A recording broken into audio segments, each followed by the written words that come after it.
Nobody in Kittredge Valley, Washington thought much of it when 55-year-old Sandra Kessling started spending her mornings that first spring standing at the edge of her cherry orchard with a small handheld weather instrument,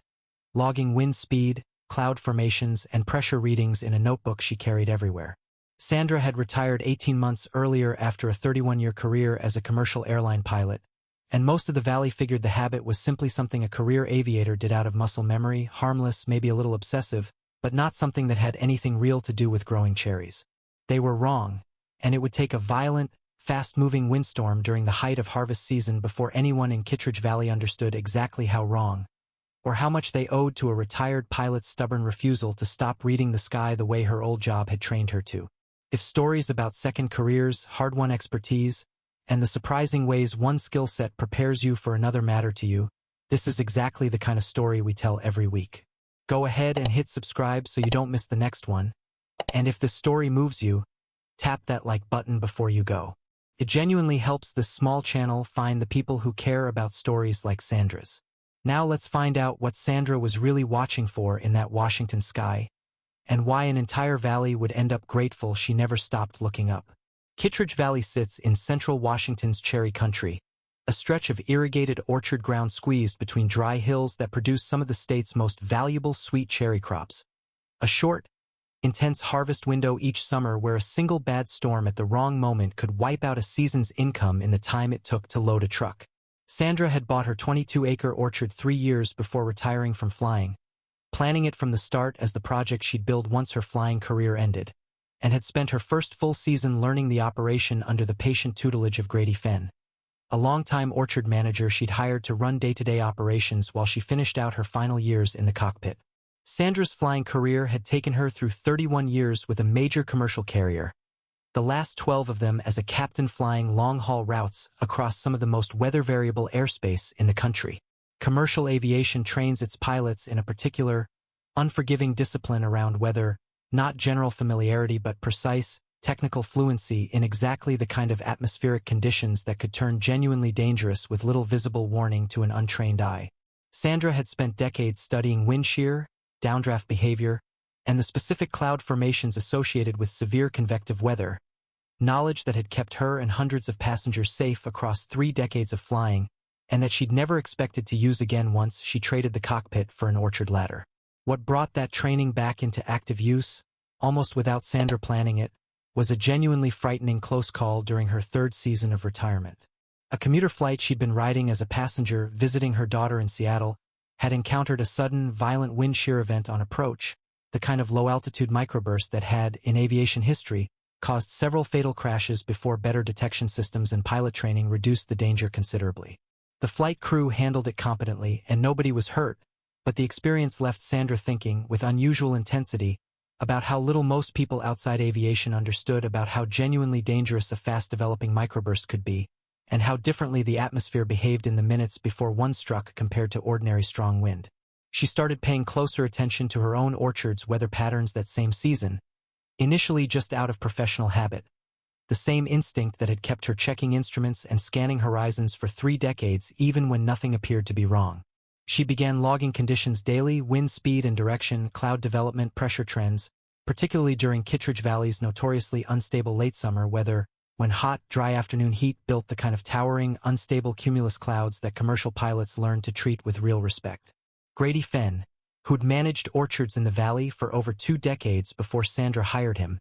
found the habit mildly puzzling at first. Most folks just watch the forecast, he told her early that summer, not unkindly, more out of genuine curiosity about why a retired airline captain needed her own instruments when the National Weather Service existed for exactly this purpose. Sandra explained patiently that general forecasts covered broad regional conditions well enough, but that the specific hyperlocal warning signs of a genuine severe wind event, the kind that could develop and strike within 20 or 30 minutes with almost no advance notice from standard forecasting, required a different, more immediate kind of attention, the same close, continuous reading of local atmospheric behavior that pilots practiced constantly in flight but that most ground-based weather services weren't built to provide at that granular, immediate a scale. Grady listened respectfully, though he admitted to his wife that evening that his new employer had some fairly intense ideas about weather for someone who'd left the cockpit behind. Word of Sandra's habit spread through the valley's small orchard community the way most things did. Through the packing shed, the co-op, the diner where growers gathered before dawn during harvest season. Dale Petrowski, who ran a considerably larger cherry operation on the valley's eastern side, mentioned to another grower that the ex-pilot lady apparently still thought she was flying a plane every time a cloud built up over the valley. A comment delivered with genuine warmth, but the familiar undertone Kittredge Valley had settled into. Affectionate amusement mixed with a general assumption that Sandra's vigilance, whatever its origins, was more about old habits than anything the rest of them needed to worry about. Sandra kept at it anyway, refining her observations over that first full season into something considerably more specific than general weather awareness. She learned to recognize the particular signature of what aviation training calls a dry microburst environment, conditions where high-based cumulus clouds develop over hot, dry ground, producing rain that evaporates before reaching the surface, a phenomenon called virga, which cools the air dramatically as it evaporates and can send that suddenly dense, cold air plunging downward in a violent, localized downdraft that spreads out explosively upon hitting the ground,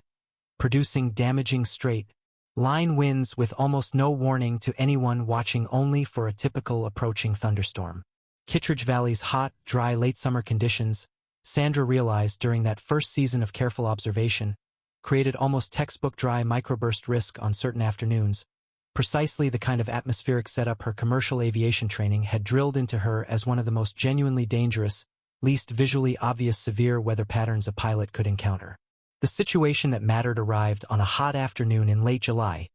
deep in the valley's peak cherry harvest, with picking crews spread across dozens of orchard blocks throughout Kittredge Valley and packing operations running at full capacity. Sandra had noticed, over the previous 2 days, exactly the pattern she'd learned to watch for: unusually high-based cumulus clouds building rapidly in the dry afternoon heat, with visible virga trailing beneath several cloud bases that never quite reached the ground as rain. Her pressure instrument showed a sharp, sudden drop that afternoon, a signature she recognized immediately from years of monitoring exactly this kind of reading before encountering wind shear at altitude. She called Grady immediately, telling him plainly that conditions matched a serious dry microburst risk and that harvest crews needed to come in from the field within the next 20 minutes,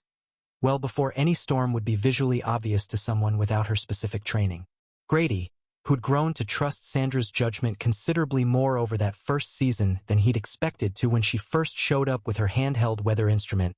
didn't hesitate. He radioed every crew leader on the property, pulling pickers out of the trees and equipment away from exposed areas,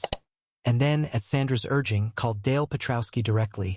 along with 2 other nearby orchard operations, relaying the warning as specifically and urgently as Sandra had given it to him. The microburst hit Kittredge Valley almost exactly as Sandra had predicted, arriving with startling suddenness roughly 25 minutes after her initial call, straight-line winds later estimated by the National Weather Service at nearly 80 miles an hour tearing through the valley in a violent, localized burst that lasted less than 10 minutes but caused significant damage across multiple properties. Trees snapped or lost major limbs throughout the valley. Loose equipment and empty picking bins were thrown considerable distances. A section of packing shed roofing on one property tore loose entirely. On Sandra's own orchard, and on the properties whose crews Grady had reached in time, the damage was purely structural and material, trees losing branches, some equipment damaged, real financial cost but no injuries whatsoever, since every picker had been safely inside solid buildings before the wind arrived. Dale Petrowski's operation, which Grady had reached with barely 10 minutes warning before the storm struck, got crews clear just in time as well, though 2 other smaller operations further down the valley, who hadn't received the warning at all, had workers caught in open orchard rows when the wind hit. 3 people sustained injuries from flying debris and falling branches, none life-threatening but serious enough to require hospital treatment. Injuries that the county's after-action review later noted could plausibly have been worse without the partial warning that had already reached much of the valley through Grady's calls. Dale came by Sandra's property 2 days later, walking the storm-damaged rows with an expression considerably more serious than the fond amusement he'd shown at the diner weeks earlier. 25 minutes, he said. You called that 25 minutes before anybody could see a single cloud that looked dangerous. Sandra explained, in the same measured, technical way she'd once briefed passengers before a rough approach, what a dry microburst signature actually looked like to someone trained to recognize it, the high cloud bases, the virga, the sudden pressure drop, all of it invisible to casual observation but unmistakable to 31 years of aviation weather training. The county's emergency management office, compiling its after-action report on the storm, interviewed Sandra formally that autumn, and her account, cross-referenced against the National Weather Service's own radar data from that afternoon, confirmed that her warning had gone out a full 20 minutes before any automated severe weather alert reached the valley through standard channels, precisely the kind of hyperlocal, immediate detection gap her aviation background had trained her to fill. By the following summer, Sandra had formalized an informal early warning arrangement with 4 other orchard operations in the valley, including Dale's, sharing her daily observations through a simple group text whenever conditions matched the pattern she'd learned to recognize. Grady, who'd started that first season mildly bemused by his employer's instruments, kept his own duplicate log by the following year,